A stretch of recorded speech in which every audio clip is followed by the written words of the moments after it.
नमस्कार, अपना बिहार देख रहे हैं आप। आपके साथ मैं हूं शिप्रा झा। बुलेटिन की शुरुआत करेंगे इस वक्त की बड़ी खबर से। बड़ी खबर गुरुग्राम से आ रही है। 4 लोगों की बेरहमी से हत्या कर दी गई है। गुरुग्राम से बड़ी खबर आपको बता रहे हैं। 4 लोगों की बेरहमी से हत्या की गई है, जिनमें 3 लोग बिहार के थे।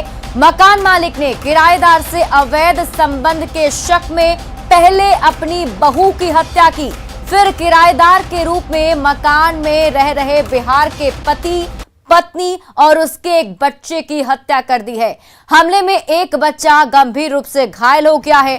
हत्या के बाद एक आरोपी ने थाने में सरेंडर भी कर दिया है।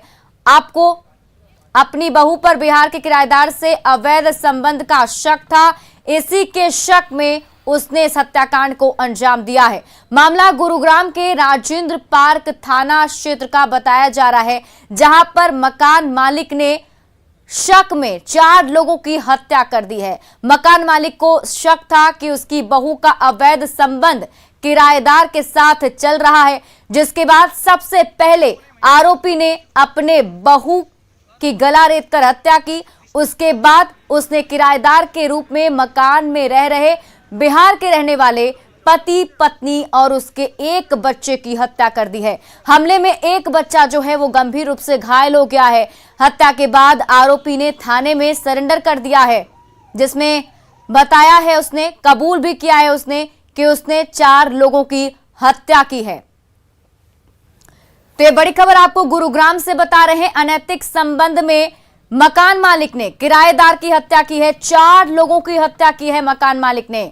उसे शक था कि उसकी बहू का अनैतिक संबंध किराएदार के साथ चल रहा है, जिसके बाद सबसे पहले उसने अपनी बहू को मौत के घाट उतारा। उसके बाद किराएदार के 3 लोगों को मारा है, जिसमें बिहार का रहने वाला पति, जिस पर शक था कि जिससे उसकी बहू का अवैध संबंध चल रहा है, साथ ही साथ उसकी पत्नी की भी हत्या की है और एक बच्चे की भी।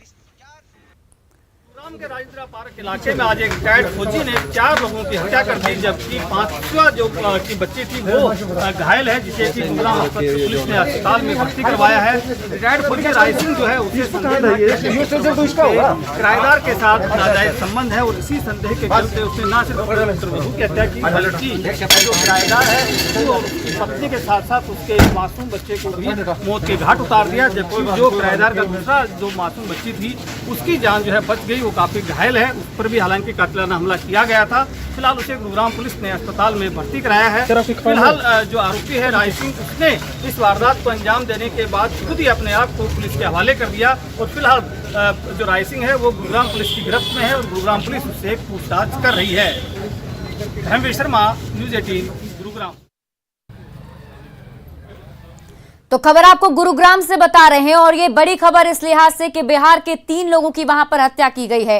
राजेंद्र पार्क थाना क्षेत्र का ये मामला बताया जा रहा है, जहां पर एक मकान मालिक ने अपने किराएदार की हत्या की है। मकान मालिक को यह शक था कि उसकी बहू का अनैतिक संबंध उसके किराएदार से चल रहा है, वही किराएदार जो बिहार का रहने वाला था। और सबसे पहले मकान मालिक ने अपने बहू की हत्या की और उसके ठीक बाद किराएदार के घर में जाकर पहले किराएदार की हत्या की, जिससे शक था जिस पर कि उसके साथ अनैतिक संबंध उसकी बहू का चल रहा है।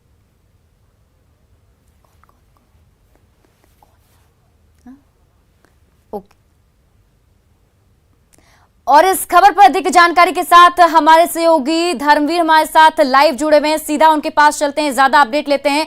धर्मवीर, सबसे पहले तो सिलसिलेवार तरीके से बताइए कि ये पूरी घटना कब की है, जिसने हत्या की, जो मकान मालिक बताया जा रहा है वो कौन है, उसके बारे में थोड़ी जानकारी, और जिनकी हत्या हुई है बिहार के रहने वाले थे, क्या कुछ जानकारी मिल पा रही है? जिनकी हत्या हुई है बिहार के रहने वाले थे, क्या कुछ जानकारी मिल पा रही है?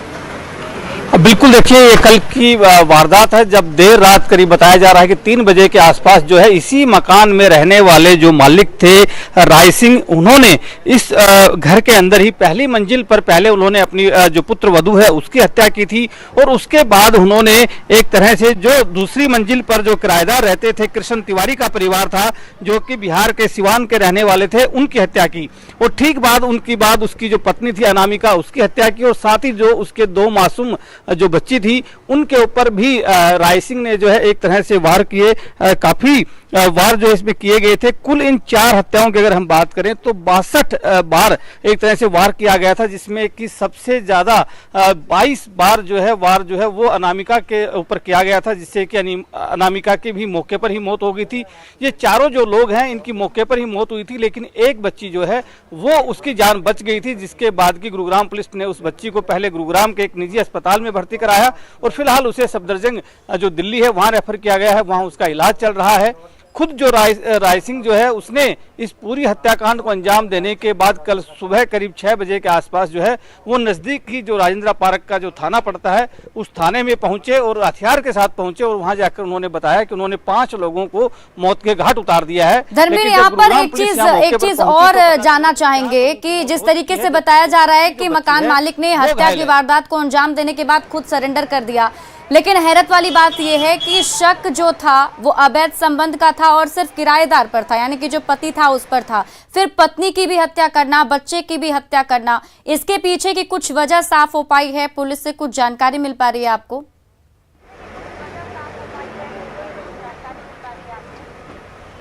बिल्कुल, देखिए उसने खुद ये बात मानी है पुलिस के सामने कि जो उसकी जो पुत्रवधू है उसके कहीं ना कहीं उसे संदेह था कि जो किराएदार है कृष्ण तिवारी उसके साथ उसके अवैध संबंध है और इन्हीं के चलते उसने इस पूरी हत्याकांड को अंजाम दिया है।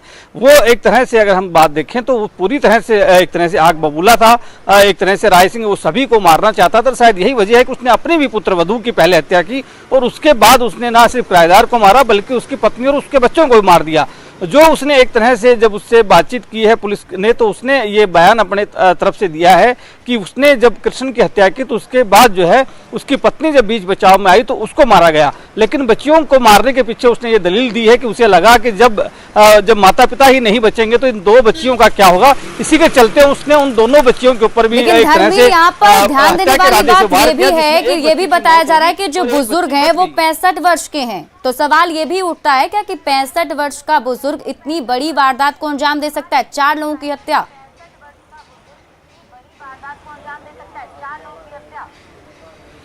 बिल्कुल, देखिए ये सवाल जाहिर सी बात है कि पुलिस के भी दिमाग में था कि क्या अकेला इंसान इतने सारे कत्ल कर सकता है। तो उसके बाद ये बात सामने आई है कि अब जो है रायसिंह की पत्नी को भी गिरफ्तार कर लिया गया है, क्योंकि उसकी भी भागीदारी इस पूरे जो हत्याकांड है उसमें शामिल सामने आई है कि वो भी इसमें एक तरह से उसके साथ थी, उसे पूरी जानकारी थी इस पूरे हत्याकांड की और वो उस वक्त यहीं पर मौजूद थी रायसिंह के। इसीलिए अब रायसिंह के बाद उसकी पत्नी संगीता को भी गुरुग्राम पुलिस ने गिरफ्तार कर लिया है। दोनों के ऊपर हत्या का जो केस है वो अब चलने वाला है। आज इन्हें दोनों को अदालत में पेश किया जाएगा और उसके बाद गुरुग्राम पुलिस हो सकता है कि उन्हें रिमांड पर भी ले ताकि आगे की पूछताछ की जा सके।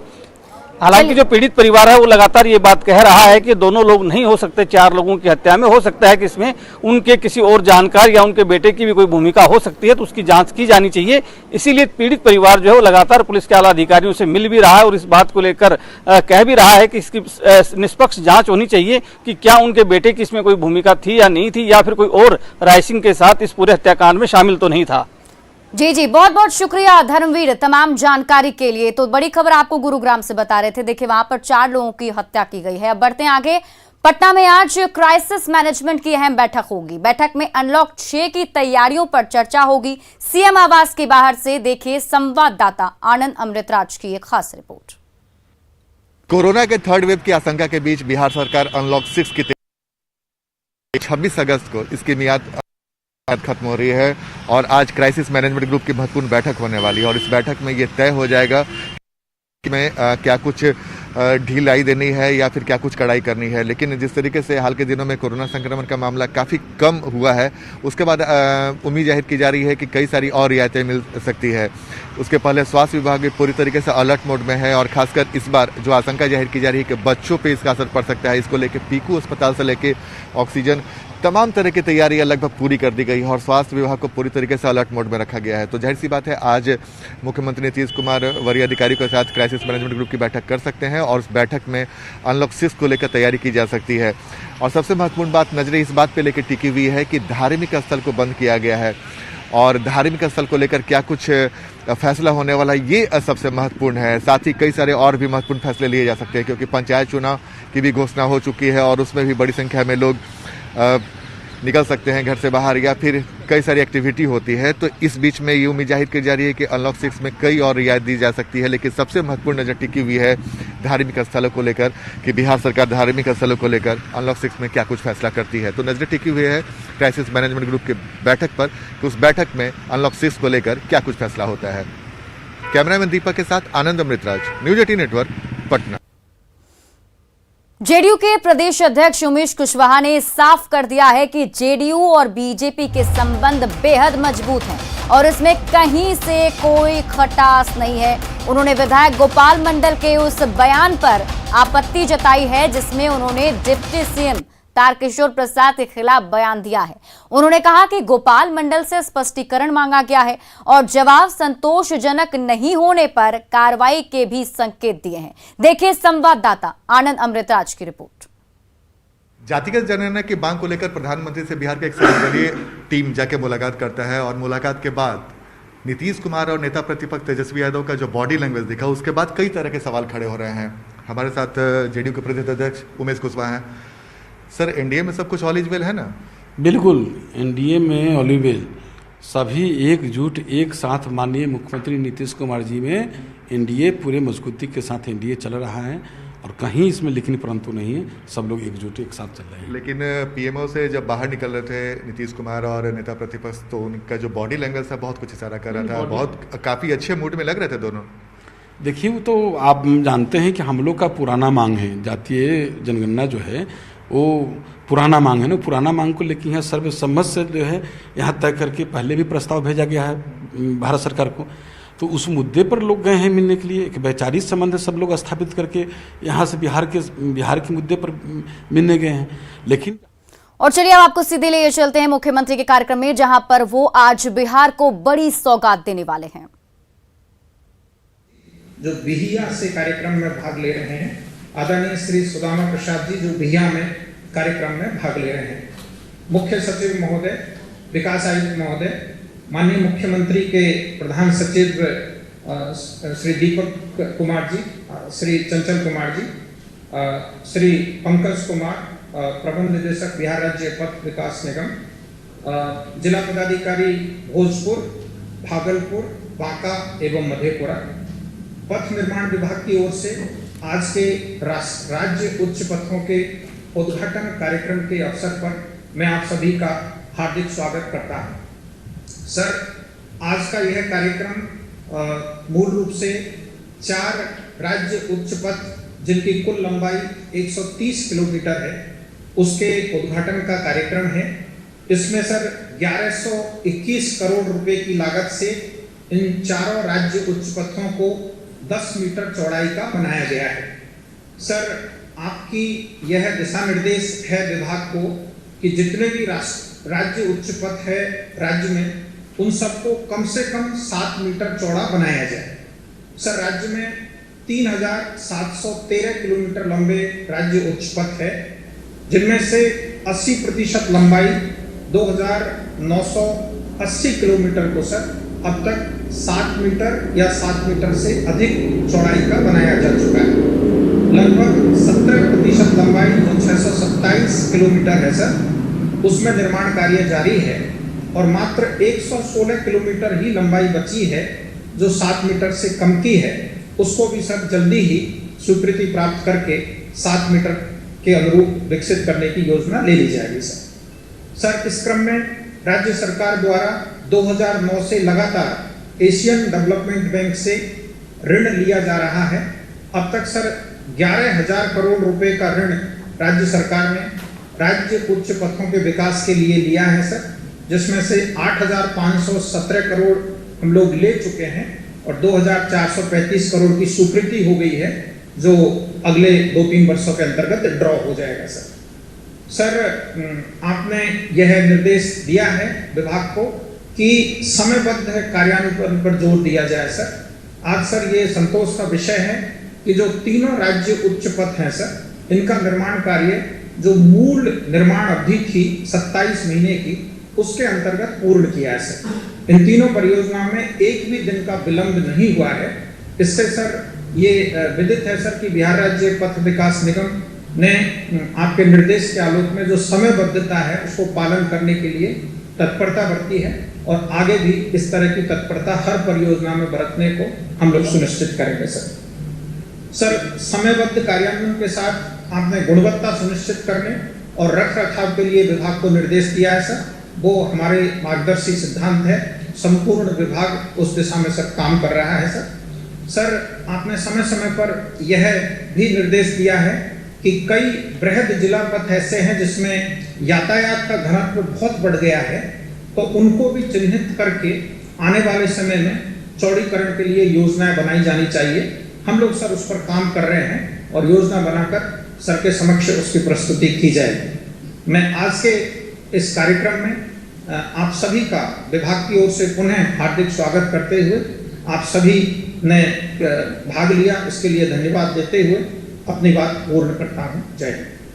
अपर मुख्य सचिव पथ निर्माण विभाग का दिल से आभार व्यक्त करती हूँ।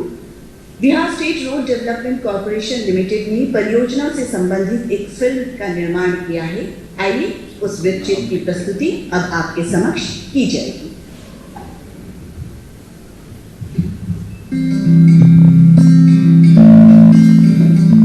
सड़क स्वास्थ्य के लिए, सड़क शिक्षा के लिए, सड़क व्यापार के लिए, सड़क विकास के लिए।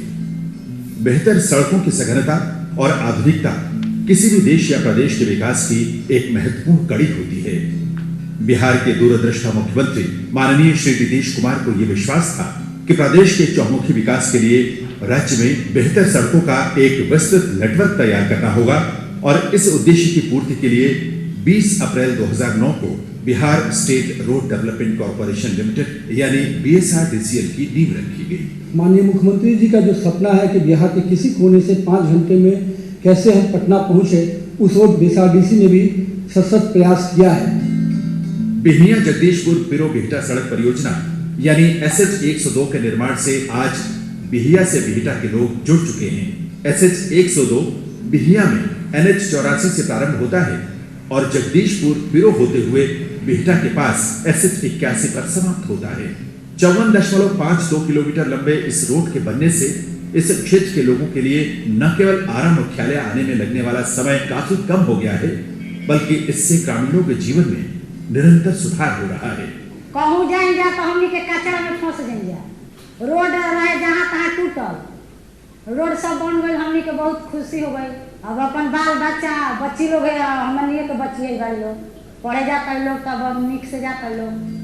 राज्य उच्च पथ के निर्माण की कड़ी में SH 85 अकबर नगर अमरपुर राज्य उच्च पथ का निर्माण कार्य भी पूर्ण कर लिया गया है। 220.71 करोड़ रुपए की लागत से निर्मित इस राज्य उच्च पथ की कुल लंबाई 29.55 किलोमीटर है, जिसकी सीमा भागलपुर जिले के अकबर नगर से प्रारंभ होती है और बांका जिले के अमरपुर में समाप्त होती है।